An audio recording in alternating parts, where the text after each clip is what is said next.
O que vou relatar aqui não aconteceu comigo, mas sim com a minha mãe, porém, bem antes de eu nascer.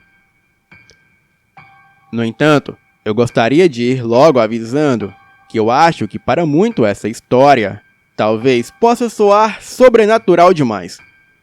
Mas o que eu posso dizer sobre isso tudo é que a minha mãe evitou de me contá-la por um bom tempo, por achar que eu teria medo. E por sinal, eu não tenho mais. Mas vários amigos e familiares conhecem muito bem esta história. No entanto, evitam contá-la. Há alguns anos atrás, a minha mãe, a minha avó, mãe dela, o meu tio e um amigo estavam em Itarema, cidade do interior do Ceará, em viagem. E no dia que estavam para virem embora, o meu tio, que era um motorista, levou um choque muito forte e não se sentiu em condições de dirigir. A minha mãe e o amigo sabiam do choque, porém a minha avó não. E assim, pouparam-na de saber para não preocupá-la. E assim acabaram adiando a viagem. Sendo assim, a minha mãe resolveu dirigir no lugar do meu tio. E para minha avó, inventaram uma desculpa qualquer do motivo de troca de motoristas. Bem, já que Itarema fica a mais ou menos umas 4 ou 6 horas de Fortaleza, eles resolveram partir já por volta da madrugada para chegarem à cidade de manhã.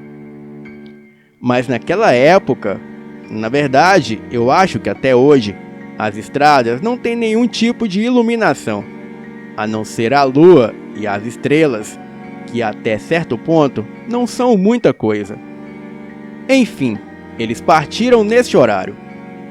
Viajaram por 1 hora mais ou menos, até avistarem um carro parado, e o motorista estava do lado de fora, acenando com a mão para eles pararem. Já que naquela época, os riscos de um assalto ou sequestro nas estradas praticamente não existiam, eles pararam o carro e verificaram o que o homem queria. O motorista do veículo parado estava lá, mais a sua esposa e filha pequena. A gasolina do carro deles havia acabado e ele estava pedindo um pouco emprestado.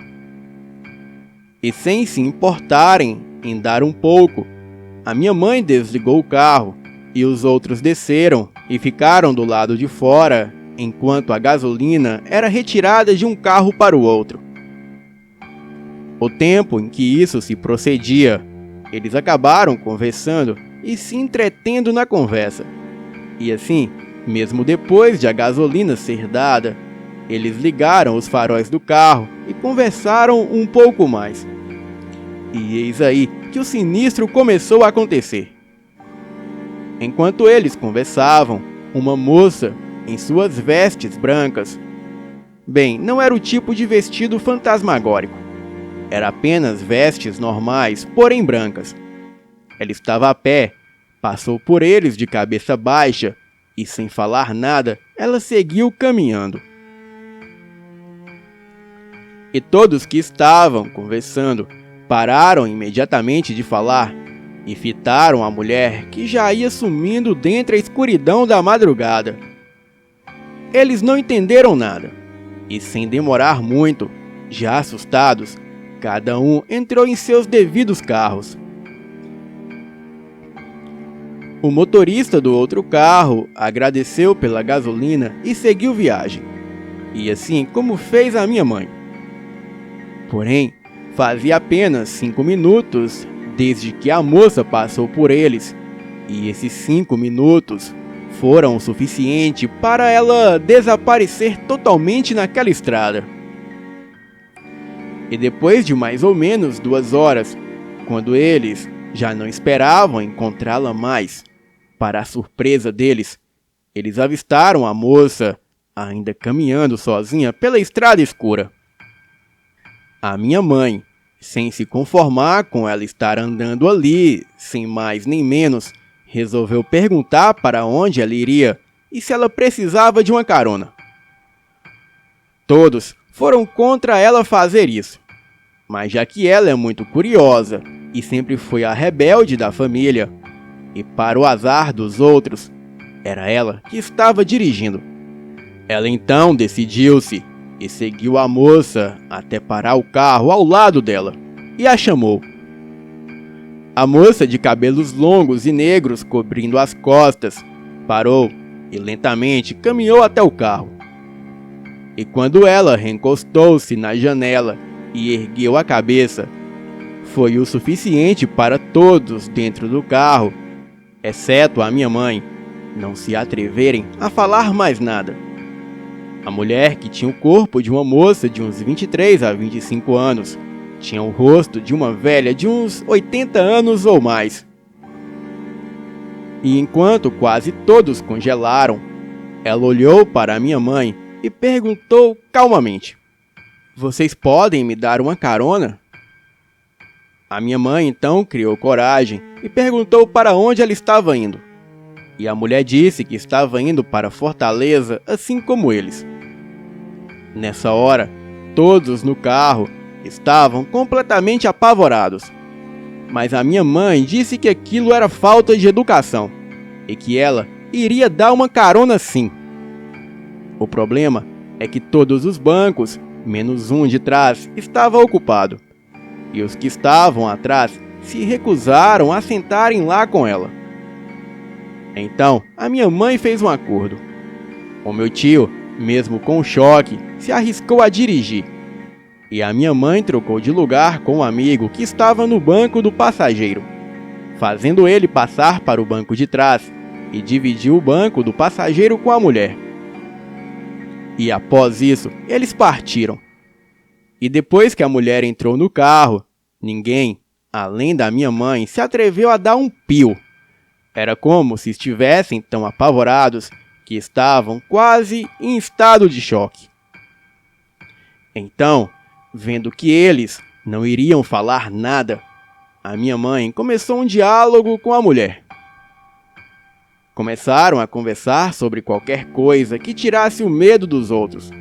Porém, com o tempo, a minha mãe, que estava bem imprensada com ela no banco do carro, achou estranho, pois ela não sentia o atrito do corpo da mulher e era como se ela não estivesse lá.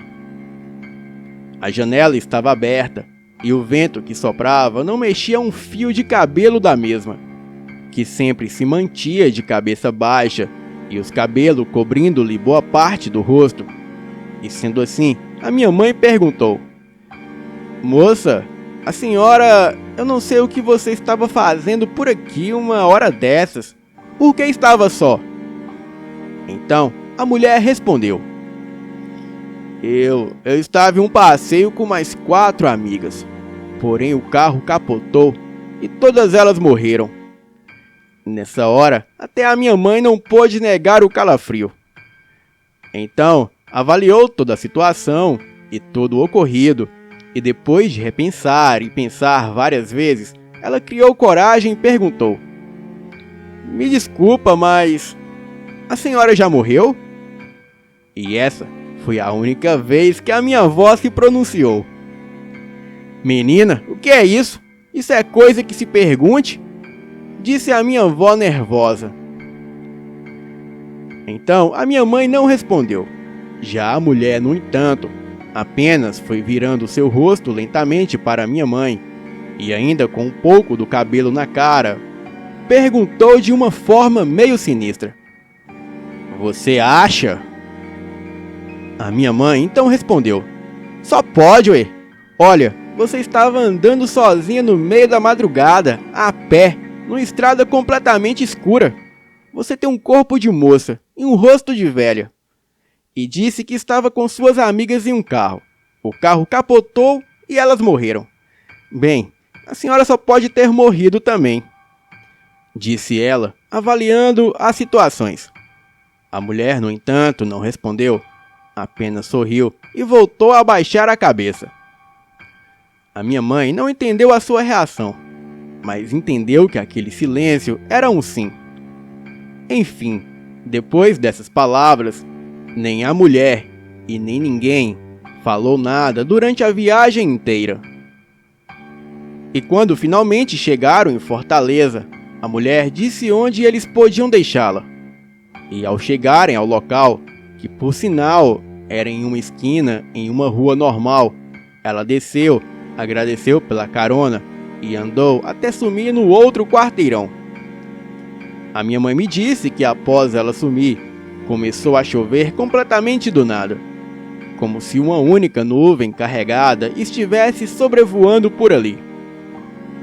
Então, após ela sair do carro, parece que todos acordaram do transe e seguiram até a casa do amigo, onde iriam deixá-lo.